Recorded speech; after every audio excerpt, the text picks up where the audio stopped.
Dios eterno y Padre bueno, te alabamos y te bendecimos en primer lugar, porque suyo es el poder y toda la gloria, y con su poder subsisten todas las cosas. Porque nos ha dado vida y salud, le damos gracias, Señor Dios, porque también podemos tener un lugar donde reunirnos sin ningún impedimento, rogando que nos ayude a valorar esto, Señor, para que estemos reunidos escuchando su palabra principalmente, cantándole alabanzas a su nombre, sabiendo que esa va a ser nuestra vida eterna para siempre, que podamos, Señor, tener ese deseo, el querer estar y la necesidad de estar, Señor, porque siempre la reunión, el aprender de su palabra es para bien nuestro y que nos lleva a la gloria del Señor. Ayúdenos que estemos todos en un mismo sentir, Señor, rogando que también pueda quitar los obstáculos de los hermanos y hermanas que tienen problemas, dificultades quizás en sus hogares, para que puedan llegar prontamente, para que todos juntos nos edifiquemos, para que todos juntos nos gocemos en su palabra.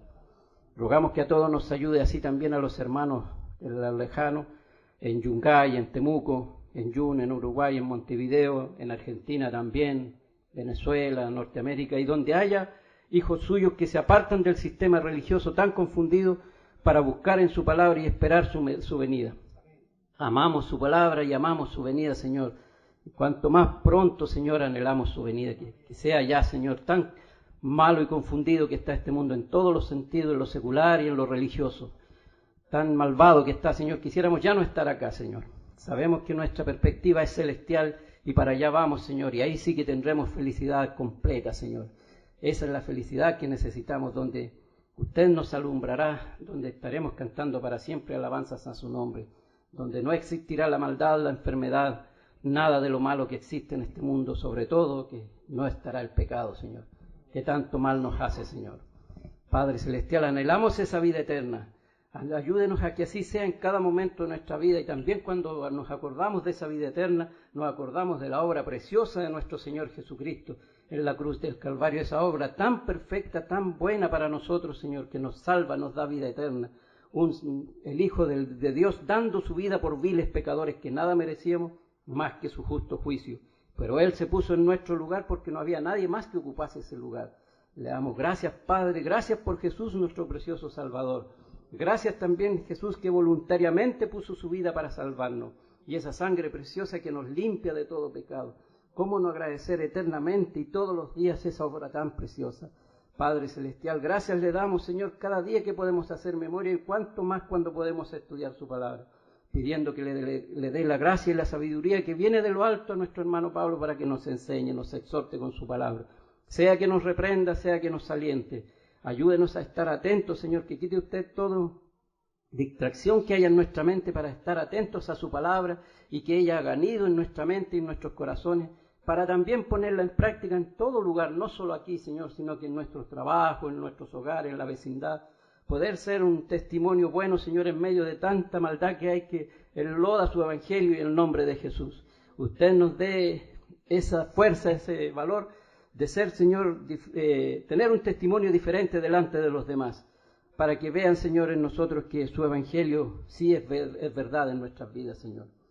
Que no amamos este mundo ni amamos el pecado, que no somos mejores que los demás es verdad, pero, Señor, queremos que no sea culpa nuestra el que se lode su evangelio.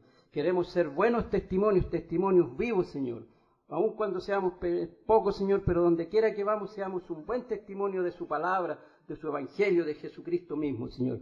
Ayúdenos a que así sea. Si usted nos deja solos, Señor, nada podemos hacer. Pero si usted está con nosotros, su Espíritu guiando, su Santo Espíritu guiando, seremos más que vencedores, Señor. Ayúdenos, por favor, en medio de toda esta maldad y este mundo tan malvado que está. Padre Celestial, le damos gracias una vez más porque podemos estar libremente escuchando, estudiando su palabra y cantándole alabanzas a su nombre, en donde su nombre sea exaltado por sobre todas las cosas. Que el Señor Jesús esté en su trono, como siempre ha sido, Señor. Le damos muchas gracias por todo, orando siempre también en el nombre y los méritos del Señor Jesús, y también a Él siempre dando toda honra, toda gloria y alabanza por los siglos de los siglos. Amén. Muy buenos días a todos los hermanos. Nuevamente les saludo en nombre del Señor, contento de estar acá, encontrarnos y, como decía nuestro hermano, tener este privilegio de cantar alabanzas al Señor y de estudiar su palabra. Que el Señor nos ayude Que el Señor nos dé la sabiduría para leer, meditar y guardar su palabra en nuestros corazones. Como ustedes saben, vamos a iniciar un nuevo estudio, hermanos. Un estudio que estaba ya ahí lo voy a decir así, en carpeta, ya hace varios meses. He estado meditando y esperando la oportunidad de iniciarlo, que tiene que ver con el mensaje de Cristo a la iglesia, ¿ya? Entonces uno dice, ¿qué mensaje de Cristo puede ser pertinente para este tiempo? Algunos buscan visiones nuevas, ¿no es cierto? Una vez me preguntaban a mí, me decían, ¿cuál es tu visión de iglesia? Como que si uno subjetivamente pudiera proponer una visión de la iglesia. Nosotros no estamos acá para enseñar lo que nosotros queramos, hermano. Aquí estamos para enseñar lo que dice la palabra de Dios. Y el mensaje de Cristo a las iglesias está dado ya hace 2000 años prácticamente. En el libro de Apocalipsis, como lo vamos a ver, está el mensaje contundente, completo, pleno de nuestro Señor Jesucristo a la iglesia que Él mismo fundó. Y ese mensaje permanece vigente hasta el día de hoy. Tanto así que nosotros vemos en el cumplimiento profético de lo que vamos a ver. Evidentemente no lo vamos a ver hoy día porque recién vamos a comenzar. Pero se va a ir desarrollando este estudio y vamos a llegar al final cuando vemos una iglesia que reúne las mismas características de la iglesia actual que estamos viendo. Cuando decimos iglesia oficial. No decimos la iglesia de Cristo porque ya parece que no fuera la iglesia de Cristo. Acabo, antes de venir, me estaban dando un reportaje nuevamente de la vergüenza nacional. Que uno en realidad dice, hay una sola clave, ¿no es cierto?, para entender lo que ha pasado. Como lo dice Pablo a Timoteo, la raíz de todos los males es el amor al dinero, ¿cierto? El cual, codiciando algunos, se apartaron de la verdad y fueron traspasados de muchos dolores. Esa es la realidad que estamos viendo, hermanos. Entonces yo les decía a mis hijos, el diezmo nunca fue dinero. Eran provisiones, ¿cierto?, de la tierra, vegetales, animales, para sustentar primero a quienes servían en el tabernáculo y también a los desamparados, la viuda, el huérfano, el extranjero. Nunca fue dinero. Pero los fascinerosos de hoy día han torcido la Escritura para su propia perdición. Y como dice el apóstol Pedro, falsos maestros que en definitiva harán mercadería de vosotros, dice en otra parte, y dice que por causa de los tales el camino de la verdad será blasfemado. Entonces es pertinente oír a nuestro Señor Jesucristo. ¿Qué mensaje nos tiene para nosotros como iglesia del último tiempo? Y qué mejor centrarnos en el mensaje de Cristo a las 7 iglesias de Apocalipsis. Así que los invito, hermanos, a meternos en este estudio de lleno. Vamos a abrir nuestras Biblias, por favor, en Apocalipsis capítulo número 1, versículo 17 al 20. Apocalipsis capítulo número 1, versículo 17 al 20. Dice así en el nombre del Señor Jesús. Apocalipsis 1, 17. Cuando le vi, caí como muerto a sus pies, y él puso su diestra sobre mí, diciéndome, no temas. Yo soy el primero y el último, y el que vivo y estuve muerto, mas he aquí que vivo por los siglos de los siglos. Amén. Y tengo las llaves de la muerte y del Hades. Escribe las cosas que has visto, y las que son, y las que han de ser después de estas. Versículo 20. El misterio de las 7 estrellas que has visto en mi diestra, y de los 7 candeleros de oro.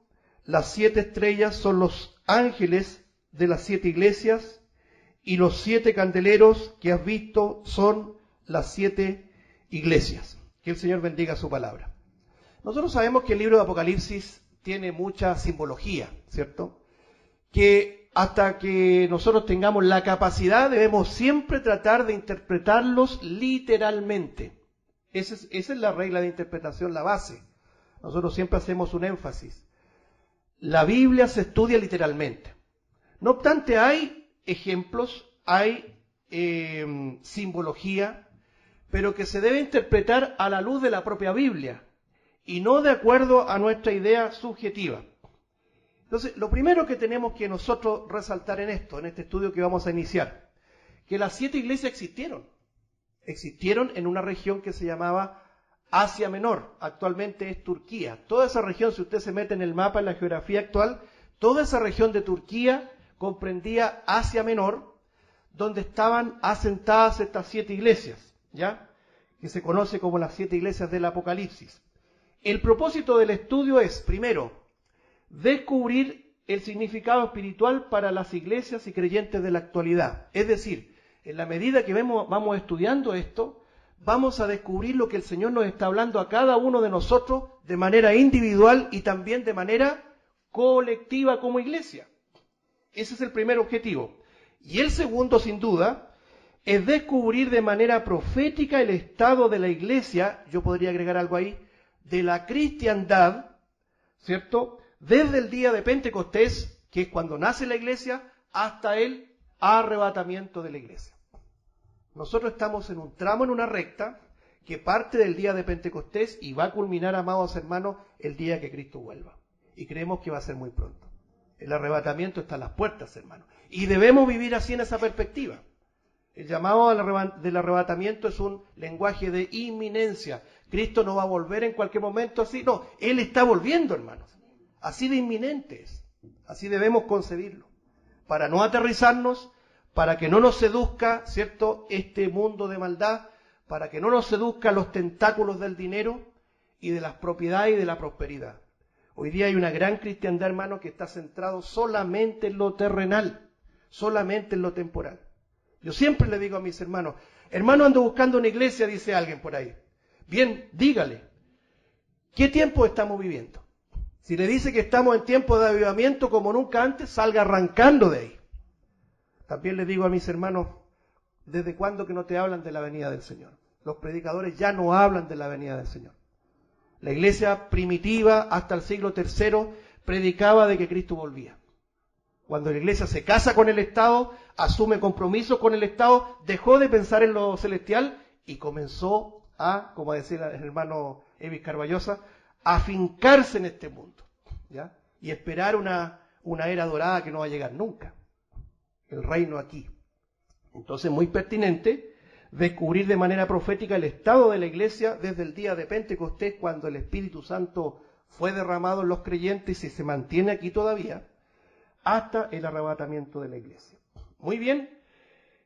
Preliminarmente podemos decir quién es el que emite este llamado a Juan. El alfa y el omega, el primero y el último. Leamos lo que dice ahí, en Apocalipsis 1:17. Dice, yo soy el alfa y el omega, el primero y el último, escribe en un libro lo que ves y envíalo a las 7 iglesias. 11, perdón.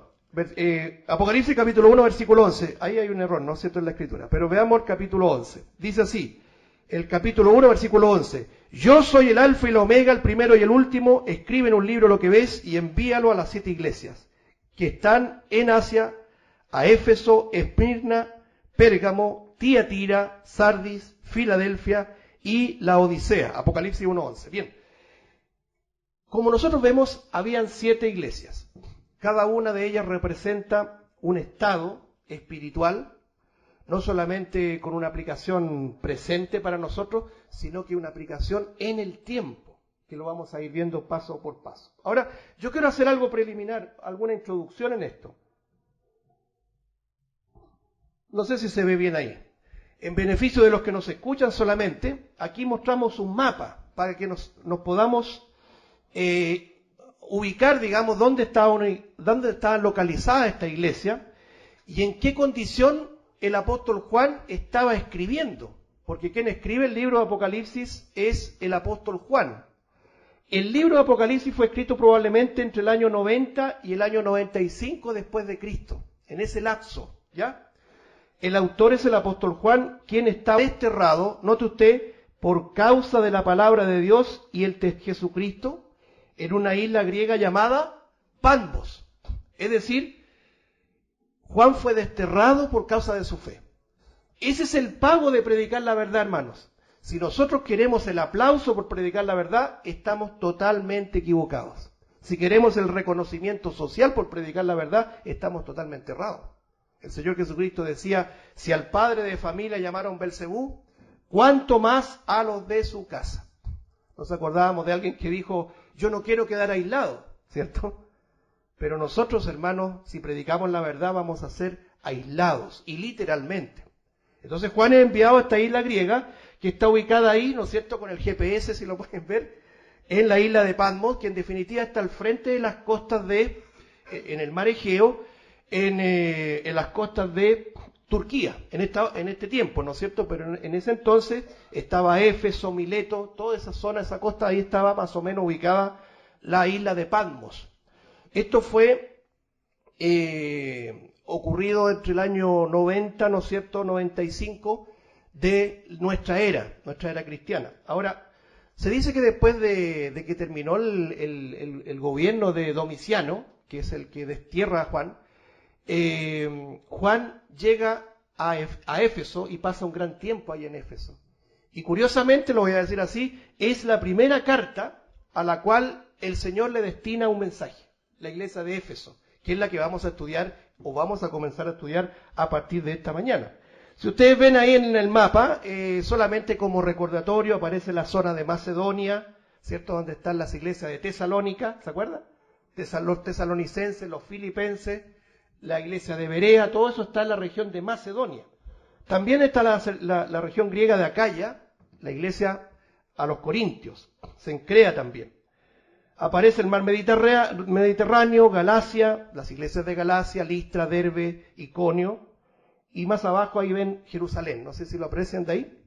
Muy bien. Ahora, yo sé que mis hermanos que siguen la audición por la radio, online o a través de la conexión en Temuco van a estar enojados conmigo por las imágenes, pero se las vamos a enviar, con todo gusto. Fíjense que esta es la ubicación geográfica de las iglesias de Asia Menor. Ahí están los puntitos para que se vaya ubicando. Esto corresponde a lo que actualmente es Turquía, ya lo dijimos, ¿ya? Turquía. Ahora, ¿qué podemos decir de esto? Que las iglesias son 7. En primer lugar, Éfeso, después Esmirna, Pérgamo, Tiatira, Sardis, Filadelfia y la Odisea. Son 7 iglesias. No sé si terminaremos de aquí a 7 meses más, hermano, pero voy a procurar sintetizarlo, pero es mucho el contenido. Quizás dejar los elementos más básicos para que cada uno siga su estudio de manera personal, porque es apasionante, es nutritivo, es muy rico el contenido, hermano, de todo tipo. Espiritual, ¿cierto? Nos ilustra y nos hace entender cómo debemos concebir la vida cristiana y la perspectiva de la iglesia, hermanos, que se ha perdido en estos últimos días. Entonces esas son las 7 iglesias que vamos a estar estudiando. Muy bien. Vamos a avanzar un poquito. Dice el texto que en el texto de Apocalipsis, escribe las cosas que has visto y las que son y las que han de ser después de esta. Ese texto es crucial, el versículo 19, porque el Señor le dice a Juan que escriba lo que ya ha visto, que tiene que ver con lo pasado, que escriba lo que ve, y que escriba las cosas que ocurrirán en el futuro. Es decir, el Apocalipsis hace una mirada panorámica de todo el espectro, desde el pasado, del presente y del futuro de Juan. ¿Ya? Entonces, como decíamos, él escribe entre el año 90 y 95, y él escribe cosas que pasaron, cosas que estaban ocurriendo y cosas que iban a ocurrir. ¿Por qué es importante esto? Y de alguna manera lo estamos también abordando los domingos en la tarde. Porque hoy día se hace un énfasis de que el libro de Apocalipsis no es un libro claro de profecías, y que es un libro que habla de enseñanzas espirituales, pero nunca de un contenido futuro, de un contenido profético. Y por esa razón, hermanos, se están sumando cada vez más iglesias a una perspectiva puramente terrenal, porque han deliberadamente cerrado el libro de Apocalipsis. Y el libro de Apocalipsis y todas las profecías, incluyendo al profeta Daniel, por ejemplo, el profeta Ezequiel y muchos otros pasajes, libros proféticos sin duda, las enseñanzas de nuestro propio Señor Jesucristo, Mateo 24, por ejemplo, Mateo 25, las enseñanzas de Pablo, primera y segunda a los tesalonicenses, etcétera, etcétera, son enseñanzas proféticas, amados hermanos. No las podemos excluir de la iglesia. Y si nosotros las excluimos, vamos a perder el norte. La iglesia pierde la brújula, pierde la carta de navegación cuando echa fuera las profecías. Otro punto muy importante para buscar una iglesia es que si le hablan de las profecías. Si no hablan de las profecías, está en serios peligros de caer en una iglesia emergente situada aquí en lo presente. Una iglesia del reino ahora, como se dice, dominionista, en fin, es muy peligroso. Entonces, ese versículo es muy importante. Escribe lo que has visto, lo que son, las cosas que son y las que han de ser después de esta. Entonces, aquí es donde entra el lenguaje figurativo. Como dice acá, el misterio de las 7 estrellas que has visto en mi diestra y de los 7 candeleros de oro. Las 7 estrellas son los ángeles de las 7 iglesias y los 7 candeleros que has visto son las 7 iglesias. Ya lo vamos a ver en detalle. Pero quiero que veamos esta gráfica también. Basándonos en Apocalipsis 1:19, ya escribe las cosas que has visto y las que son y las que han de ser después de esta. Pasado, presente, futuro. Proyección futura, amados hermanos. Aquí aparece la gráfica, lo voy a tratar de hacer bien ilustrativo también en comentarios para nuestros hermanos que nos siguen por el audio solamente. Desde la muerte de Cristo hasta el año 100 vamos a poner, ¿cierto? Es el periodo en que Juan vive, ¿no es cierto?, esta experiencia con el Señor primeramente y después en la era que se conoce como era apostólica. ¿Ya? Hay una era apostólica que culminó aproximadamente en el año 100 de nuestra era. No hay más apóstoles. Si usted dice en mi iglesia de apóstoles, usted está siendo engañado. No hay más apóstoles. Si usted dice en mi iglesia hay nuevas revelaciones, está también engañado. No hay más revelaciones. La revelación de Dios está escrita en su palabra. Eso, amén, que se escuche un amén. La palabra de Dios está cerrada. Dice la Escritura, ay del que añadiere o quitare a las palabras de este libro, ¿no es cierto?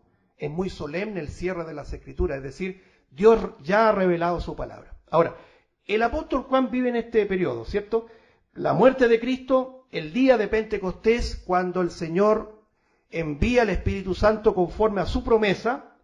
En el año 70 viene la destrucción de ¿qué cosa? De Jerusalén, ¿ya? Y todo eso comprende la era apostólica. Y en el año 90 el apóstol Juan está escribiendo la revelación, es decir, las cosas que has visto, las que son y las que han de venir. En ese lapso, ¿cierto?, de 5 años, el apóstol Juan escribe el Apocalipsis en el tiempo del emperador Domiciano, ya que reinó entre el año 81 y 96 de nuestra era. Esta gráfica es muy importante para entender que después del año 100 comienzan a fermentarse varias escuelas de pensamiento, entre ellas la escuela de Alejandría, ¿ya? Alejandría es una región griega que pertenecía geográficamente a África y que muchos pensadores y muchos cristianos, podríamos decir, iban allá a adquirir cierto conocimiento. Es como quien marcha, cierto, a la ciudad de Dios, allá en Estados Unidos, a adquirir el conocimiento, como que si Dios no nos ilustrara aquí. Es una mentalidad muy chilena también, además, ¿ya? Entonces iban a Alejandría y en lugar de venir más cristianos, venían más filósofos que nunca, hermanos. Volvían hasta con los laureles en la cabeza. No estoy poniendo una broma, para que no. Hermanos, el Señor ha sido muy bueno con nosotros. Nos ha dado su palabra. Nos ha dado la Biblia. La ha preservado contra tantos atentados en contra de este santo libro. Los quemaban, los ocultaban, lo hablaban en latín para que nadie entendiera una jota de lo que se enseñaba. Acuérdense, el catolicismo romano fue muy claro en eso. Porque el hombre que comienza a leer la Biblia comienza a crecer, comienza a discernir, comienza a pensar y comienza a pedir razones de por qué usted me hace hacer esto y la Biblia dice otra cosa. Así partimos todos, amados hermanos, no es así. Por eso que uno empieza a salir de la institución producto del estudio sistemático de las Escrituras. Entonces, cuando uno va leyendo la verdad, uno quiere amar la verdad y no lo que le dice la institución, no lo que le dice el clero.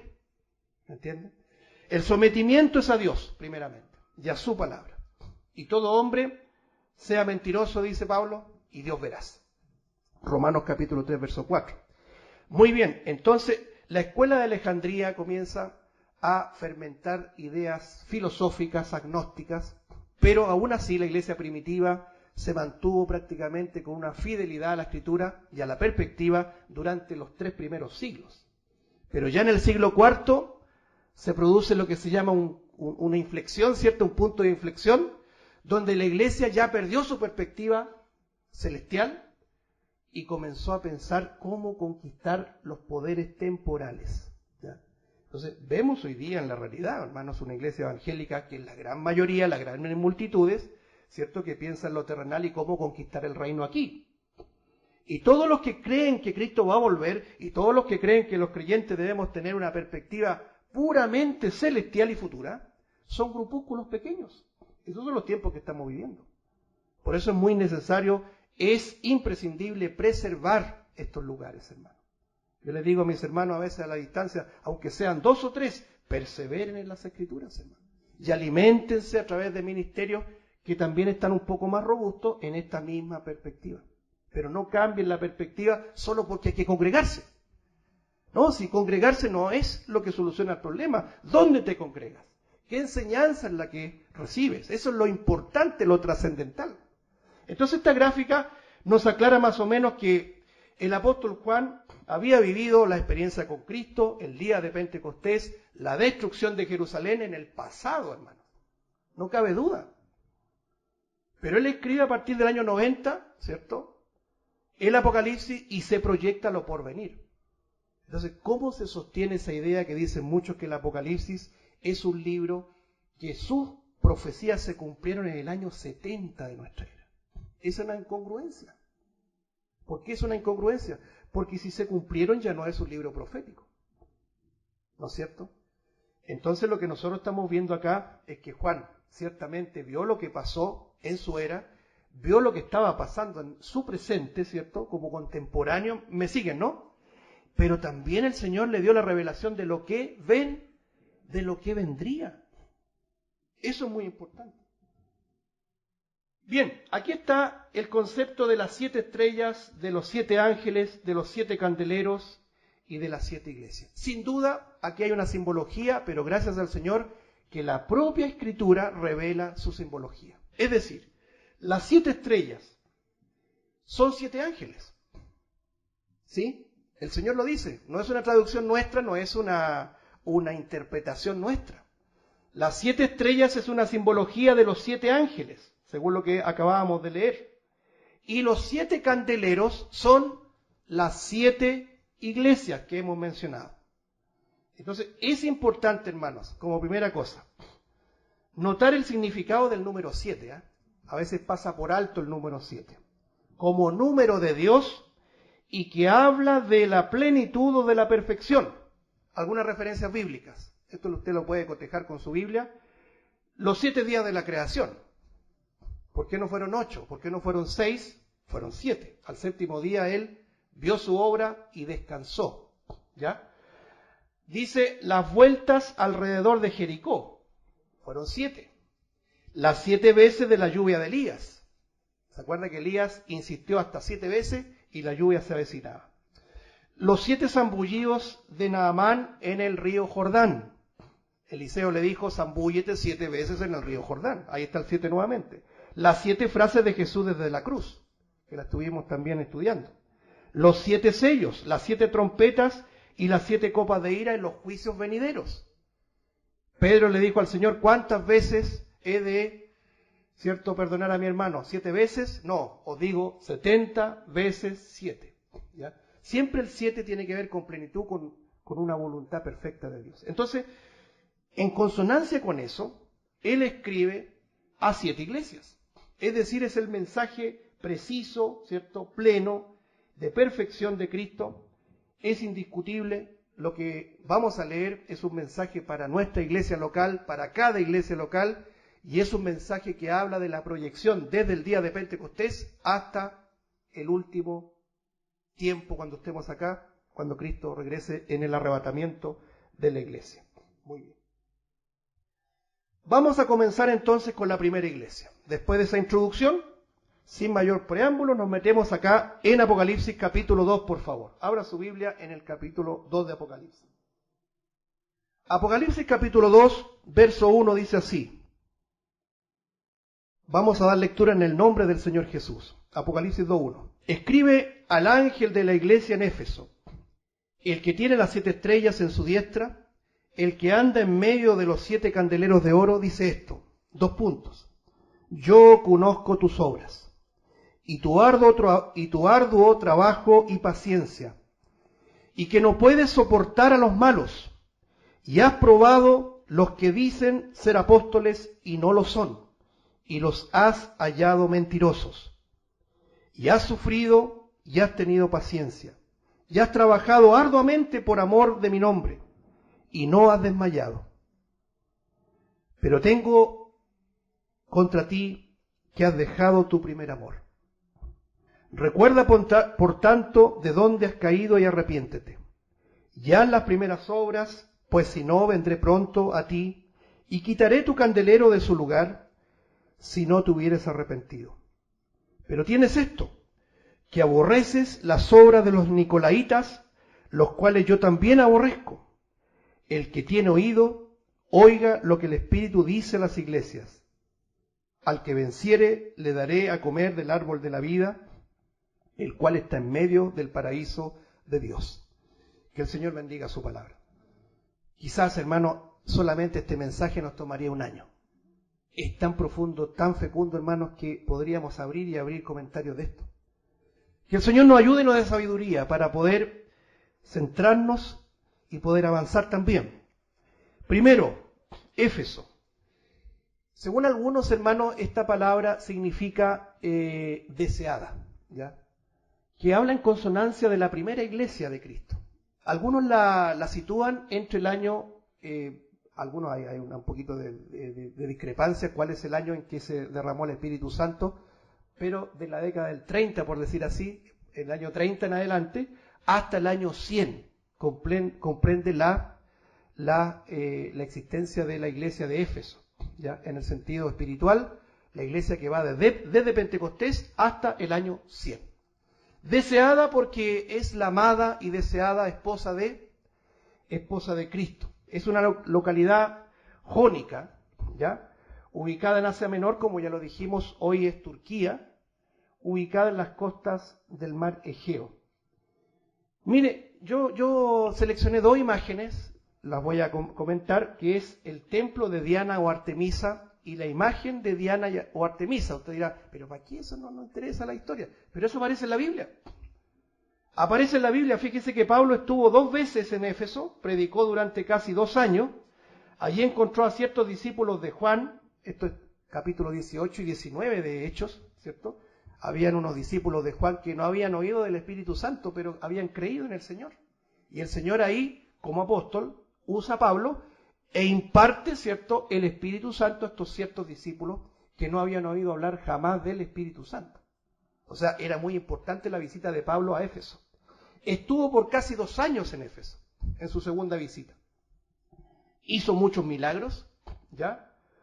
Y atacó, y esto quiero hacer un énfasis, atacó duramente la idolatría de Éfeso, que es lo que hoy día la Iglesia de Cristo o la cristiandad oficial hace caso omiso. Es que hay que amar. Este amor lisonjero, este amor condescendiente no es el amor de Dios, amados hermanos. Estamos en un tiempo de ecumenismo sin precedentes, en donde la gente ha renunciado a la verdad y la ha pretendido reemplazar con un amor meloso, que es el amor del anticristo, no es el amor de Dios. ¿Ah? Entonces, yo quería hacer un paréntesis, porque en Facebook se ven muchas cosas, hermano. ¿Eh? Se ven publicaciones, alguien dice algo y aparecen los amén a granel, sin leer, sin meditar lo que se enseña. Entonces, había una publicación que se hablaba acerca de el pastor Durán, que todos sabemos, el pastor Eduardo Durán, que hablábamos la otra vez con mis hijos, ¿de qué va a vivir el pastor ahora? Claro, ¿de qué va a vivir 1.000 millones de pesos que tiene? No tiene problema económico, ¿ya? Bien, hay que decirlo con todas sus letras. No lo estoy diciendo ufanamente, porque la Biblia dice: el que cree estar firme, mire que no caiga. Así que en la medida que nosotros no recaudamos dinero a esas estratosféricas cifras, vamos a estar ajenos de eso. La iglesia primitiva jamás reunía de esa manera el dinero, hermanos. Y cuando los hermanos recaudaban cosas, propiedades, ¿cierto?, terrenos, etcétera, lo ponían a los pies de los apóstoles para repartir a los más pobres. Nunca jamás los apóstoles profitaron con la lana de las ovejas, sobre pretexto de ser los siervos de Dios. Es un insulto lo que ha pasado. Bueno, una persona comentaba ahí en el Facebook, pero ahora que el viejito cayó, pues hermanos, pero cuando estaba, ¿cierto?, en plenitud, nadie decía una palabra. Y todos los que denunciaban, y hasta ahora denuncian el error, denuncian la falsedad, no, que no tienes amor, no, que tú no tienes misericordia, que no hay que juzgar, etcétera. El Señor no vino a juzgar, vino a amarnos, etcétera. Y ahora que ven el árbol caído, hacen leña del árbol caído. Creo que eso es una cobardía. La valentía es decir la verdad en todo tiempo, aun cuando no vemos evidencias pero vemos por las Escrituras que sí se está enseñando el error, se está profitando con el Evangelio y haciendo de la piedad fuente de ganancia. La Biblia dice, apártate de los tales. Entonces el apóstol Pablo es un gran ejemplo. Llega a Éfeso no para hacer condescendencia con la religión de Diana o Artemisa. Aclaro, Diana es la deidad romana y Artemisa es la deidad griega, pero es la misma. Muy de paso. Usted dirá, ¿y qué tiene relación? Nosotros no sabemos nada de Diana. Cuidado, porque la falsa Virgen María, que nosotros conocemos muy bien, es cosa de dar una vuelta a la manzana por acá y vemos imágenes en iglesias católicas donde hay imágenes de Diana también, que es la antigua, la milenaria reina del cielo, es la Semiramis, ¿cierto?, de los antiguos pueblos, que fue cambiando de nombre evidentemente. Entonces nosotros tenemos aquí en nuestra cultura occidental a la Virgen María, a la Virgen de Lourdes, a la Virgen de Guadalupe, a la Virgen del Carmen, la Virgen de la Tirana, muy bien, gracias hermano, la Virgen de Fátima en Portugal. Entonces es lo mismo, es el paganismo metido en un pseudo cristianismo. Y Pablo llega a la creen del paganismo y de la idolatría. ¿Qué es lo que hace él? No hay que juzgar, no. Atacó duramente la idolatría, hermanos, en Éfeso. Porque había un templo, como lo pueden ver ahí, que es el templo de Diana o Artemisa, que fue considerado, y escúcheme bien, una de las 7 maravillas del mundo. Eso se estudia también en la historia. Las 7 maravillas del mundo, no sé si usted se acuerda. Una de ellas era el templo de Artemisa o de la diosa Diana. La famosa gran diosa Diana de los Efesios. En la imagen usted puede ver una mujer, evidentemente, porque el culto de la madre viene desde Babilonia. Muy de paso, el Señor nos revela el misterio del Padre y del Hijo. El misterio de la iniquidad, el misterio de Satanás nos revela el culto de la madre y el Hijo. Quien redime al pueblo es el Padre a través del Hijo, no la madre a través del Hijo. Esa es una aberración, es una distorsión. Es la Babilonia, es la ramera que va a ser condenada, ¿no es cierto?, en el futuro. Muy bien, como usted ve ahí, esta mujer tiene muchos senos, porque ella amamantaba a muchas criaturas. Eso ya lo pensaba, ¿no es cierto?, la cultura griega, después pasó a Roma, y para ser más refinados los católicos con Constantino, pasaron a llamarle Virgen María. Pero es la misma diosa Diana, es la misma Astarot, es la misma Astarte, es la misma Semiramis, hermano. Entonces los evangélicos, los verdaderos, que por gracia tenemos las Escrituras, tenemos una voz que elevar en contra de la idolatría. ¿Qué comunión tiene la luz con las tinieblas, amados hermanos? ¿Qué comunión Cristo con Belial? ¿Qué concordia, no es cierto? ¿O qué parte el justo con el injusto? ¿O la mesa de Dios y la mesa de los demonios? Apartado, dice el Señor, salid de ahí. Ahora, ¿qué pasó con Pablo? Pablo fue, voy a decirlo muy en comillas, el causante de un alboroto en Éfeso. Es cosa de que lo lea, ¿cierto? Apocalipsis, Hechos capítulo 19. Porque cuando Pablo predicaba, no escatimaba atacar la idolatría. Cosa que hoy día usted no lo ve. Los grandes reformadores, Las iglesias antiguas no perdían ocasión para hablar en contra de la Iglesia católica y de la, ¿no es cierto?, de la idolatría, terrible, porque no hay algo que encienda más el furor de Dios que la idolatría, hermanos. Y Pablo predicaba y decía que esa no era una diosa, que ese era un culto pagano, enseñaba la verdad, a pesar de que la gente se le venía en contra, porque él podría haber pensado de la misma forma. Pablo, si predica de esa forma, la gente se te va a ir. Pero Pablo era un fiel seguidor de Cristo. Y Cristo enseñaba, ¿acaso queréis iros también vosotros? La palabra no puede cambiar por tener a la gente al lado, hermanos. La palabra debe mantenerse fielmente presentada en esta y en todas las iglesias locales. Eso es muy importante. Entonces hubo un tal Demetrio, Demetrio, no que sea pequeño. Un Demetrio era artífice, fabricaba templecillos de Diana. Usted cuando va a las iglesias católicas, los que alguna vez fuimos católicos, yo me acuerdo, ya mi tía me llevaba a todas, a las procesiones de la Virgen de Lourdes, que sé yo, me las sabía todo, Santa Rosa de Lima, Virgen de los Vázquez, Salta Tecla, todas estaban incluidas ahí. Y cuando usted salía de los templos, encontraba las figuritas, ¿cierto? Las chapitas de este otro. Hace poco salió un tal San Expedito, que es un servicio express, ¿cierto? Usted le pide y rápidamente le hace el milagro. Nos reímos, hermanos, pero le damos gracias al Señor, que fuimos arrebatados de la mentira. Estamos aquí no porque fuéramos mejores que los católicos, hermanos. Estamos aquí por pura gracia. Pero el que seamos rescatados por pura gracia y que no tengamos ningún mérito, no nos debe callar la boca, hermanos. Todo lo contrario, debemos hablar la verdad. Ayer hablábamos en la casa un poco. Es decir, tú no hablas porque tengas autoridad en ti mismo. Tú tienes que hablar la verdad que dice la palabra del Señor.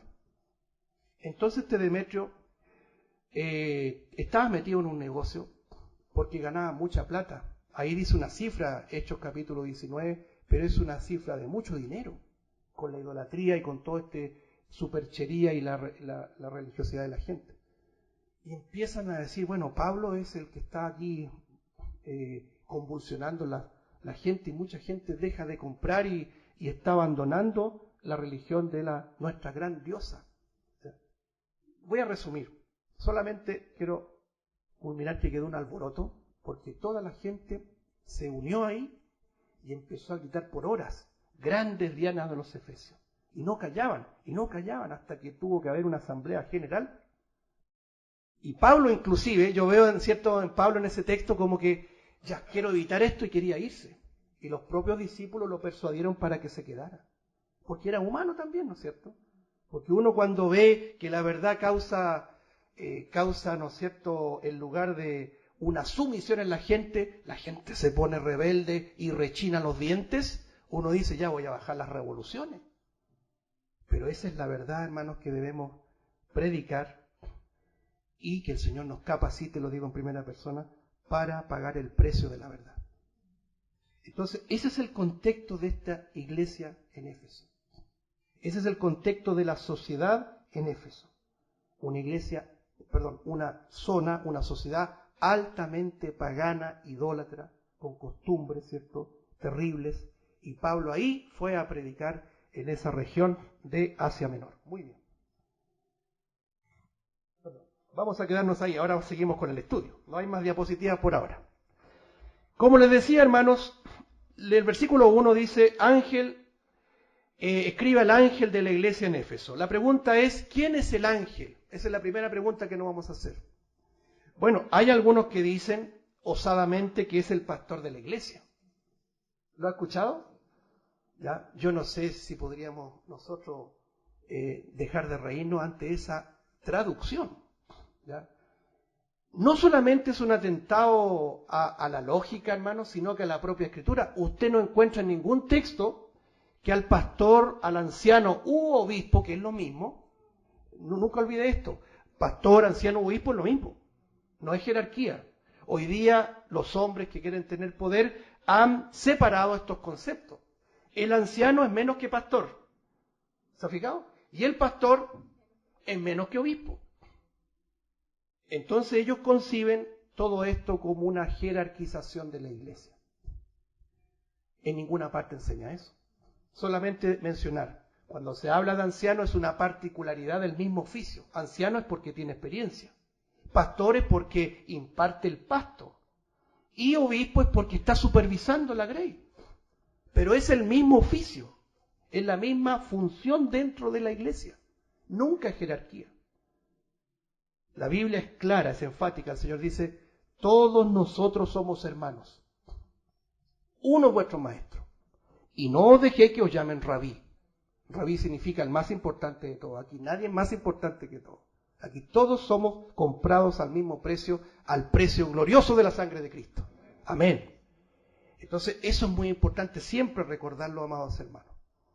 Entonces, el que interpretar arbitrariamente de que el Señor le dice a Juan, escribe al obispo, porque es un ángel, yo creo que la única interpretación está basada en la vanidad de estos hombres, que ya les quedó chico el título de obispo y ahora quieren ser ángeles. Pero no puede ser, hermanos. No puede ser esa la interpretación. Otros, un poquito más mesurados, creen que se refiere a mensajeros, es decir, carteros. Es como decir un cartero, antiguamente el cartero, ¿cierto? Los más antiguos nos acordaremos cuando escribíamos una carta, la poníamos en un sobre, íbamos a la paquetería y comprábamos una estampilla, ¿cierto? Y la poníamos en el buzón. Todas esas cosas jóvenes existían, para que sepan. ¿Ya? Ahora usted manda un WhatsApp y se acabó el problema. Qué estampilla y cuestiones, ¿cierto? Y teníamos que esperar la respuesta mucho tiempo. Bueno, el cartero es el que trasladaba los mensajes, las cartas. Algunos dicen ángeles es un sinónimo de una persona que llevaba las misivas. Pero nosotros, hermanos, queremos seguir escarbando. ¿A qué se referirá? Mire, cuando la Biblia presenta la presencia angelical, nosotros no podemos hacer vista gorda de esto y decir, no es importante. Una de las doctrinas fundamentales de la Iglesia es la presencia angelical. Y tan importante es porque a partir de allí comprendemos el origen del enemigo de nuestras almas. ¿Quién es? Satanás. Satanás es un ángel caído, es un querubín. Si no estudiamos los ángeles, nosotros no vamos a comprender de dónde salió Satanás.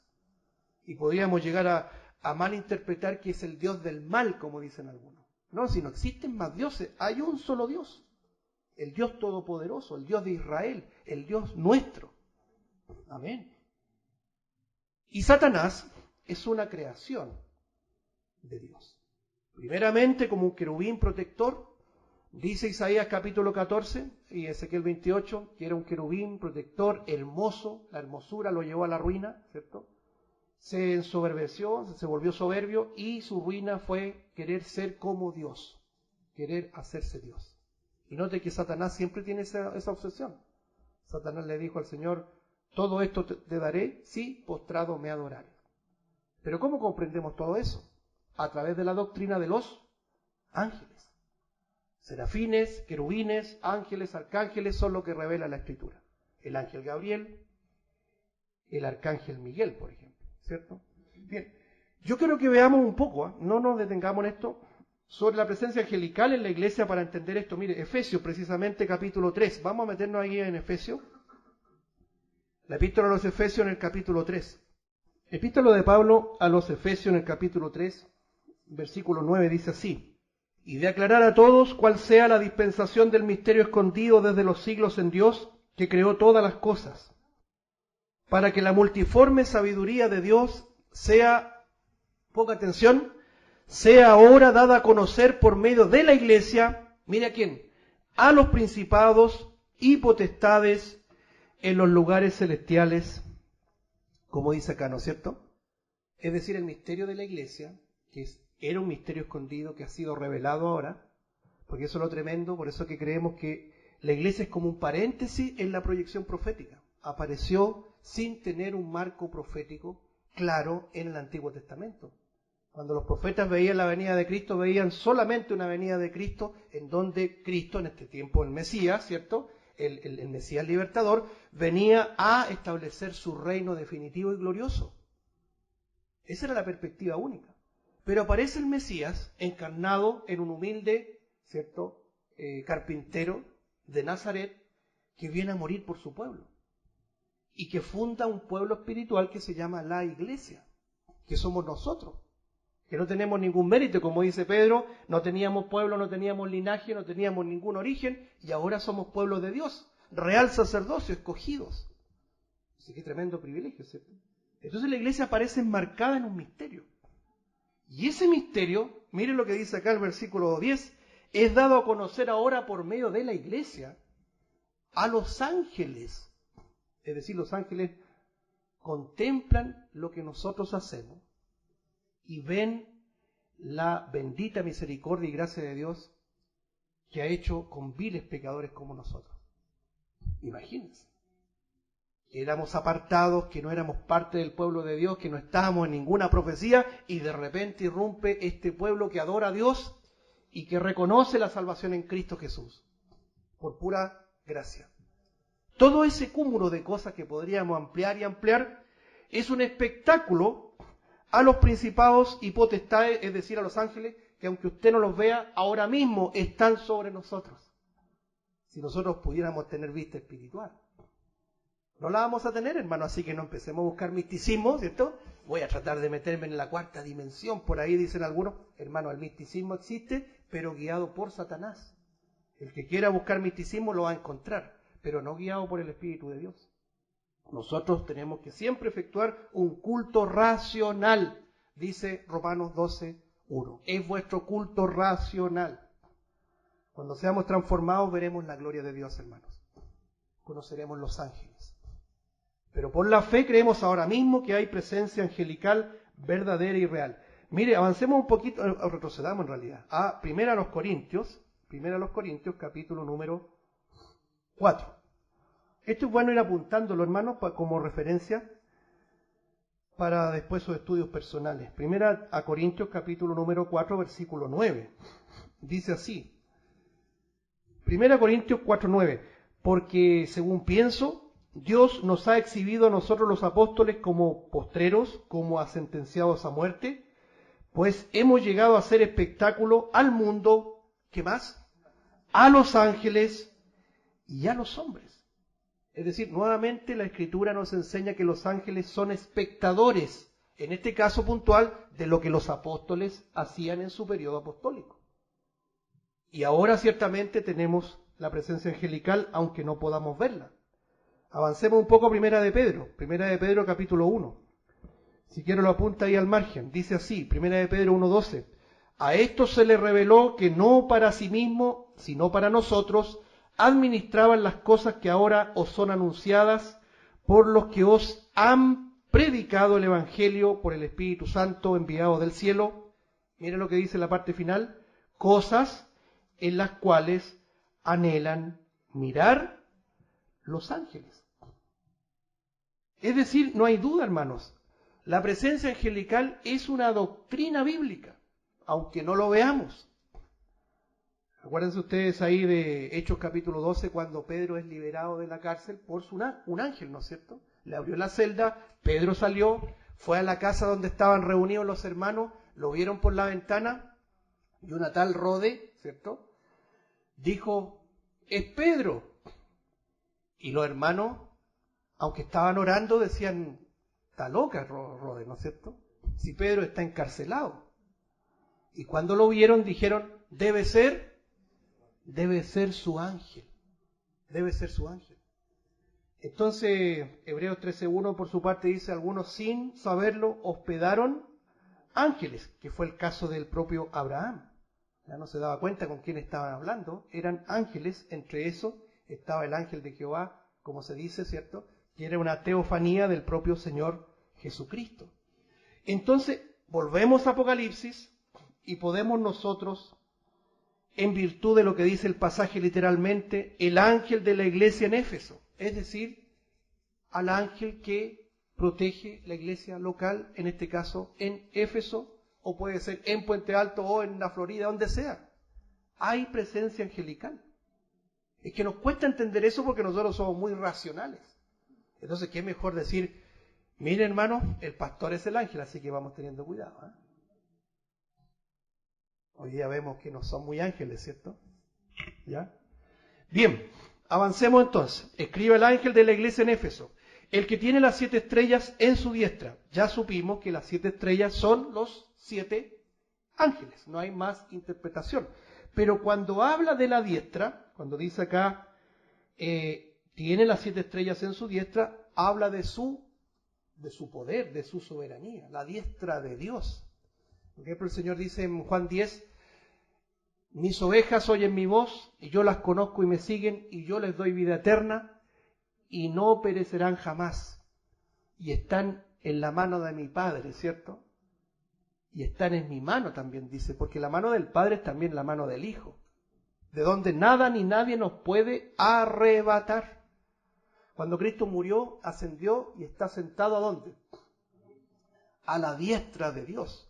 ¿Ya? Ese concepto de diestra es el concepto de poder de Dios, de soberanía de Dios. Entonces, como lo leíamos ahí en Efesios precisamente el día jueves, el supereminente poder, parece que fue la semana pasada, el supereminente poder. Es decir, ¿quién está escribiendo al ángel de la iglesia en Éfeso? Es el soberano que tiene el control de todo. Primero dice, las 7 estrellas en su diestra, él tiene el control, nunca se ha perdido el control de todo. Y en segundo lugar dice, el que anda en medio de los 7 candeleros de oro, dice esto. El que anda en medio. ¿De qué le habla eso, hermano? Bueno, nosotros bien sabemos que el Señor siempre ha querido andar en medio de su pueblo. Mateo 18:20 dice, donde hay 2 o 3 congregados en mi nombre, allí estoy sobre ellos. ¿No? No. Donde hay 2 o 3 congregados en mi nombre, ahí estoy yo en medio de ellos. Es el misterio del término glorioso Emmanuel. Emmanuel, Dios con nosotros. Isaías capítulo 7, verso 14 dice que Emmanuel llamará su nombre Emmanuel, que significa Dios con nosotros, es decir, Dios entre nosotros. Siempre Dios ha querido estar entre su pueblo, hermanos. Fíjense ustedes que en la creación el Señor se movía entre Adán y Eva, ¿no es cierto?, en el huerto. Pero el pecado separó, hizo una gran brecha de separación. Y gracias al Señor, hermanos, que nuestro Señor Jesucristo acorta esa brecha. Es el sumo pontífice. Sumo pontífice significa el puente. ¿Cómo un hombre, muy de paréntesis, puede hacerse llamar sumo pontífice y nadie se da cuenta y nadie dice nada, hermanos? El Papa se hace llamar el vicario de Cristo. ¿Sabe lo que significa vicario? El que se pone en lugar de Cristo. La palabra vicario es el lugar de. Y vicario es sinónimo de anti. Es anticristo. Porque anticristo significa no solamente en contra de Cristo, sino que en lugar de Cristo. Yo digo esto para que en las nuevas generaciones, nuestros hijos, nuestros jóvenes, le tomen el peso en una era tan ecuménica, en donde los propios predicadores dicen, no, el catolicismo es un cristianismo, pero tiene diferencia. No, hermanos, no, jóvenes. El catolicismo no es cristianismo. El cristianismo es anticristianismo. El catolicismo es anticristianismo. El único sumo pontífice es Cristo Jesús. Y el único vicario de Cristo es el Espíritu Santo. Todo pastor que diga yo soy el ungido es un anticristo. ¿Y no lo dijo el Señor? Muchos me dirán, muchos dirán en aquel día, yo soy el Cristo. Ahí está el Cristo. ¿Qué dice el Señor Jesucristo? No lo creáis. Hermanos, debemos sacudirnos de este espíritu pegajoso, no sé cómo decirlo, para que reaccionemos, ecuménico que está invadiendo todas las iglesias, hermano. Cuando murió Billy Graham, el gran ecuménico de todas las décadas del siglo anterior y parte del nuevo, las grandes eminencias evangélicas, murió el gran predicador del evangelio, en lugar de decir la verdad. Murió el gran ecuménico de todos los tiempos. Tenemos que tener cuidado, hermanos. Debemos nosotros aferrarnos ahora más fuerte que nunca a la palabra de Dios. Entonces, ¿por qué llegamos al punto del sumo pontífice? Porque es aquel que acorta esta brecha, porque el deseo de Dios es habitar en medio de su pueblo. Cuando Dios le dijo a Moisés que tenía que construir el tabernáculo, ¿dónde tenía que estar ubicado el tabernáculo? En medio del pueblo, en medio de su amado pueblo. ¿Dónde mora Dios al venir a una criatura que ha nacido de nuevo? a la parte más interna del ser. ¿Me entienden? Entonces, cuando dice el Señor Jesucristo, el que anda en medio, tiene consonancia con toda su enseñanza. Él anda en medio de su pueblo. Por eso, si el Señor quiere eso, ¿cómo un hombrecito como tú, como yo, o mujercita, ¿no es cierto?, puede decir que los pastores deben estar sobre la grey? Cuando el propio Pedro dice, yo anciano entre vosotros, no sobre vosotros.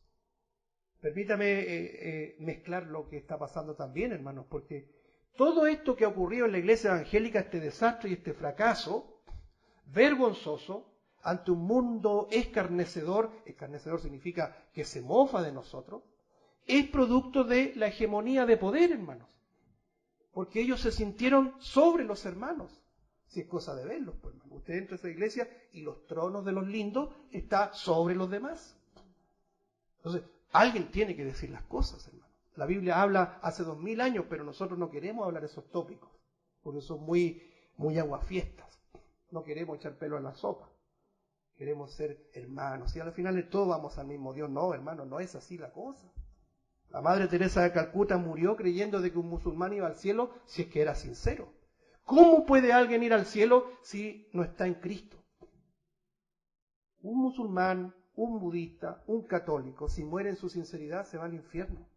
Hermanos, no llegamos al cielo por ser buenos. Al cielo vamos a llegar por estar en Cristo, por haber sido perdonados y justificados en Cristo. El ecumenismo nos está llevando a pensar cosas terribles en este tiempo. Y debemos nosotros reivindicar el mensaje correcto. El que anda en medio de los candeleros de oro, de los 7 candeleros de oro, dice esto. Solamente antes de pasar al versículo 2. Los candeleros de oro. Fíjense que en la iglesia primitiva se usaba el símbolo del candelero, ¿ya? Algunos lo relacionan, ¿cierto?, con el menorá judío de 7 brazos, ¿ya? Cuando el Señor instruye a Moisés a construir el tabernáculo, en el lugar santo, ¿se acuerda del lugar santo? El tabernáculo tenía 3 partes, básicamente. El atrio, el patio, donde estaba el altar de bronce y estaba el lavacro. Después pasábamos a la habitación interna, primera habitación, que era el lugar santo. Habían 3 mobiliarios. ¿Cuáles son? La menorá, los panes de la proposición y el altar del incienso. Muy bien, el altar del incienso.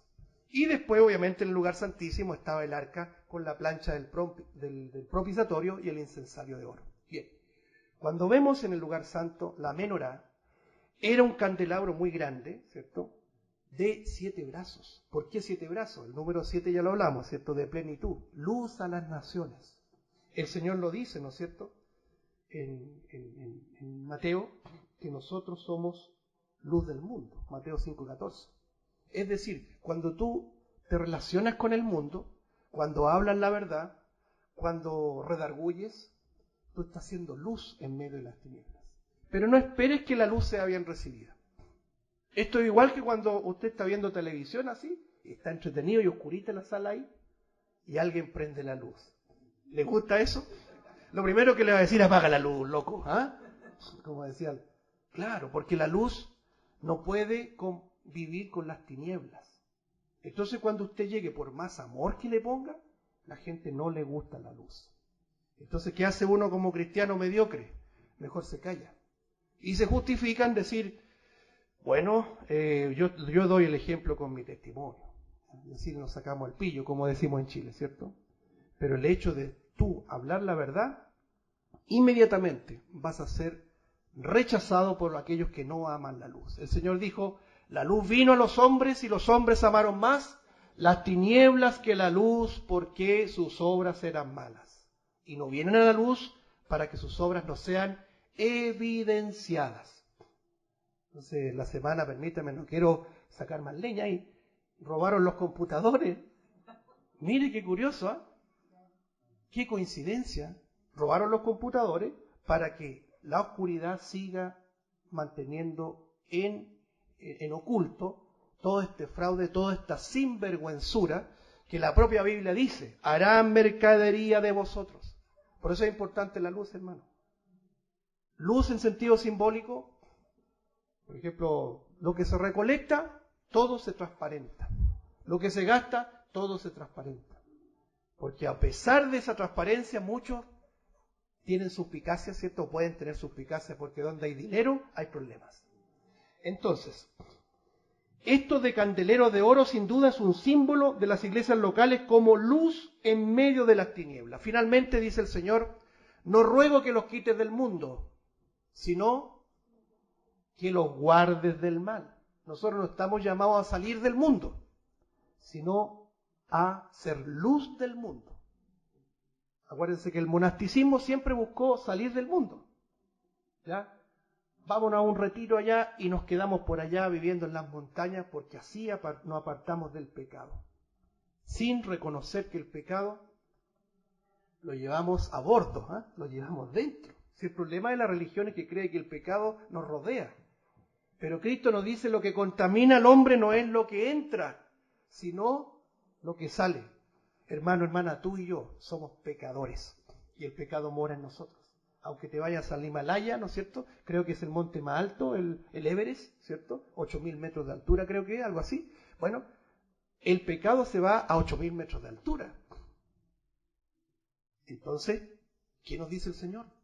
El Señor dice, no ruego que los quites del mundo, pero que los guardes del mal, para que sean luz a las naciones. Es decir, cada iglesia es un candelero, hermano. Y ya vamos a llegar a este lenguaje tanto así, que este pequeño remanente es luz para esta población. Y Satanás va a querer hacer lo imposible por apagar este candelero, por apagar este candil, esta luz en medio de las tinieblas, hermano. Pero el Señor nos guarda, porque donde está su palabra, Él está en medio nuestro. Vamos al versículo 2, lo dejamos introducido. Dice así, Apocalipsis 2:2. Yo conozco tus obras. Yo creo que ahí tenemos que detenernos un poquito, ¿cierto? Yo conozco tus obras. Vamos a ver, hermano, en el versículo 2, que hay un reconocimiento y una aprobación de Dios para esta iglesia. Hay muchas virtudes en esta iglesia.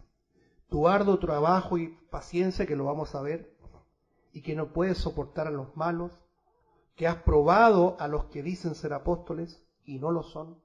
Fíjese que todos tienen una esencia de apologética, de celo por la verdad, cosas que se han perdido hoy día. Fíjese que Dios aprueba una iglesia que no soporta a los malos, que reacciona ante la maldad, que reacciona ante el engaño, que reacciona ante los falsos predicadores. Dios aprueba esa iglesia. Eso es lo que está diciendo. Pero primero que todo, entremos en humildad a este texto. Yo conozco tus obras. El Señor conoce todas nuestras obras. Antes de que incluso sean ejecutadas, Dios ya las conoce. No sé si ustedes se acuerdan la confesión de Pedro. No de la negación de Pedro. Pedro le negó 3 veces, pero el Señor en Juan 21 le llevó a confesar 3 veces. ¿Se acuerdan? Pedro, ¿me amas? Pedro, ¿me amas? 3 veces. Pedro, ¿me amas? Y en la tercera pregunta del Señor, cuando le dijo el Señor, Pedro, ¿me amas? ¿Qué pasó con Pedro? No sé si se acuerdan. Se entristeció y le dijo, Señor, tú lo sabes todo. Él sabe lo más profundo de tu corazón y del mío. Él conoce nuestros pensamientos antes de que salgan, hermanos. Antes de que salgan por nuestras bocas. Por eso en 1 Corintios, si quiere apuntarlo como referencia, es muy importante este texto también.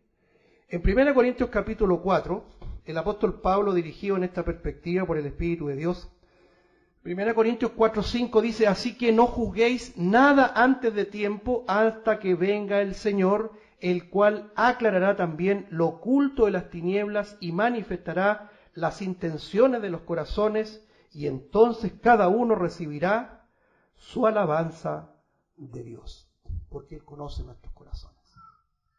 Muy breve, cuando dice no juzguéis nada antes, está hablando entre hermanos. Nosotros no conocemos los corazones de los hermanos verdaderos.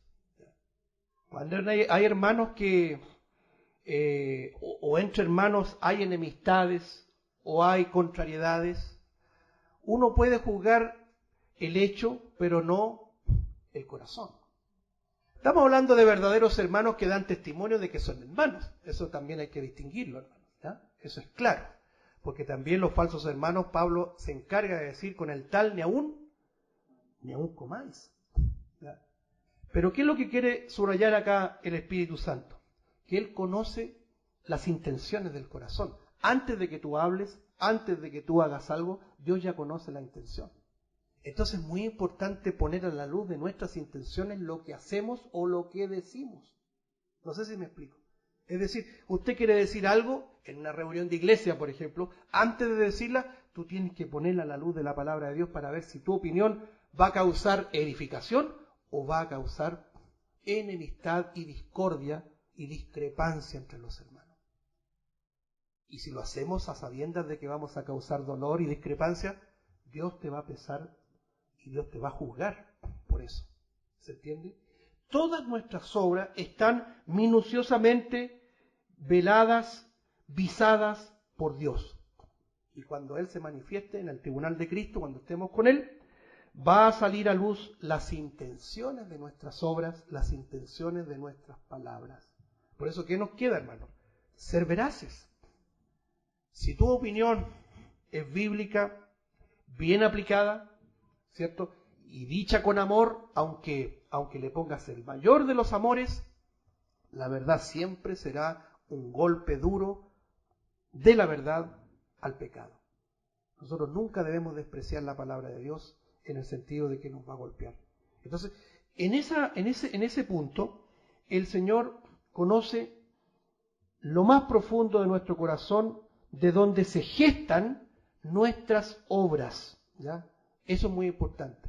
Si nosotros lo llevamos esto y lo cotejamos con Jeremías 17, dice que Él conoce nuestro corazón. Porque nuestro corazón todavía tiene una arista perversa y engañosa. Jeremías 17, 9 al 10. Pero dice yo, Dios, que escudriño lo profundo del corazón y los pensamientos. Por eso es muy importante. Cuando digamos algo o hagamos algo, sepamos que Dios conoce el origen de ese algo. No sé si me explico. Porque, claro, en el tribunal de Cristo nuestras obras o van a recibir alabanza, o definitivamente se van a quemar. Eso es lo que dice aquí mismo en 1 Corintios capítulo 3, si usted lo puede leer, en el versículo 13, dice, la obra de cada uno se hará manifiesta, porque el día la declarará, la luz, ¿cierto? La diafanía de Dios lo va a aclarar, lo va a revelar, lo va a exponer, pues por el fuego será revelada, el carácter justo de Dios lo va a revelar, y la obra de cada uno, cual sea, el fuego la probará. Entonces, claro, ¿qué sentido tiene tener los aplausos de los hombres si en el día en que comparezcamos ante el augusto tribunal, como dice el himno, de Cristo, vamos a ser avergonzados, hermano? Entonces, la perspectiva es bien clara. Primero, entendemos que Dios es soberano, es omnisciente y conoce todas nuestras obras. Y Él, antes que todo, ya conoce las obras de la iglesia de Éfeso. Yo conozco tus obras. Él nos dice a nosotros en esta mañana, yo conozco tus obras. A Él no se le puede ocultar nada. No se le puede ocultar ni siquiera cuando recién comienza a gestarse la obra de nuestro pensamiento o de nuestro quehacer. Él ya está pesando eso. Entonces que el Señor nos ayude, hermanos, ya se nos fue el tiempo, a poder meditar en esto, porque el Dios soberano anda en medio nuestro y conoce nuestras obras. Tiene palabra de elogio, pero también una palabra que a mí me ha hecho pensar mucho. Tengo algo en contra de ti, dice el Señor, que has dejado tu primer amor. Que el Señor bendiga su palabra. Vamos a tener un tiempo de oración. Hermano Rodolfo, ¿nos puede dirigir? Padre Celestial, amado Dios, muchas gracias le damos, Padre eterno, Padre bueno, por su amor y su misericordia en que usted nos ha puesto, Señor, en Cristo Jesús, para ser parte de su iglesia, de su esposa, de la amada de nuestro Señor Jesucristo. Le damos gracias porque no hay mérito en nosotros, Señor, sino que reconocemos que todos los méritos están en aquel en quien usted únicamente tiene complacencia, y en el cual usted también nos dice, a Él oír. Y le damos gracias porque en esta mañana, como lo hacemos todos los domingos durante el día, tenemos la posibilidad, Señor, de escuchar su voz. Como Él mismo comienza a revelar esta epístola, que es nuestro Señor Jesucristo, el Alfa y el Omega, el principio y el fin. Le damos gracias, Padre. Gracias porque usted pone en nosotros, Señor, poder congregarnos, Señor, venir a este lugar y escuchar sus estudios, Señor. Lo que usted ha puesto en el corazón de nuestro hermano, que usted ha capacitado a través de su palabra para poder también entregarnos nosotros esta enseñanza nutritiva de aliento, de exhortación, también de redarguir muchas veces lo que estamos haciendo mal, nuestros malos conceptos y argumentos, Señor, y nos lleva a que presentemos y seamos veraces en presentar los argumentos de su palabra, Señor. Le damos gracias, Padre, gracias nuestro Dios por este nuevo estudio que tenemos, Señor, sobre todos los tiempos que estamos viviendo y cuanto más tan fresquito, Señor, que hemos estado viendo durante estas semanas, cómo se ha dado el testimonio de nuestro Señor Jesucristo. Le pedimos, Señor, que usted nos ayude, como sea nuestro hermano y hizo su palabra, el que crea está firme, mire que no caiga, Señor. Ayúdenos, Señor, como terminando, hermano, también en la enseñanza. Usted conoce todas nuestras obras, Señor, incluso nuestros pensamientos, todas nuestras intenciones, Señor. Que usted nos guarde de esas cosas, Señor, que no glorifican su nombre, Señor, que enlodan el testimonio suyo, Padre.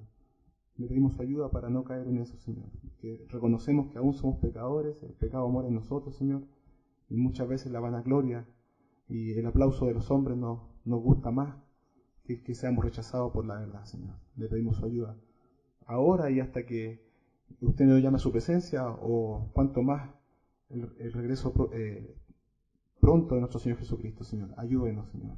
Le damos gracias, Padre. Le pedimos también, como siempre, las oraciones particulares quizás de los hermanos que en silencio tienen ese ministerio de orar por la congregación, por los hermanos. Le pedimos también colectivamente ahora por nuestro hermano Pablo, le pedimos por su esposa, la hermana Eli, por sus hijos, Señor, por esta familia, que también son parte, Señor, de quienes usted ha puesto, Señor, para utilizarlos como instrumentos para nosotros de poder ser capacitados, Señor. Que usted le ayude siempre, que fortalezca a nuestros hermanos, le ayude en todas sus dificultades, en todas sus dolencias, en todo lo que ellos pasan, Señor, porque su palabra se cumple que usted nos prefiere ahí en la debilidad. Y porque de esa manera reconocemos que el poder no es nuestro, sino que es suyo, Señor.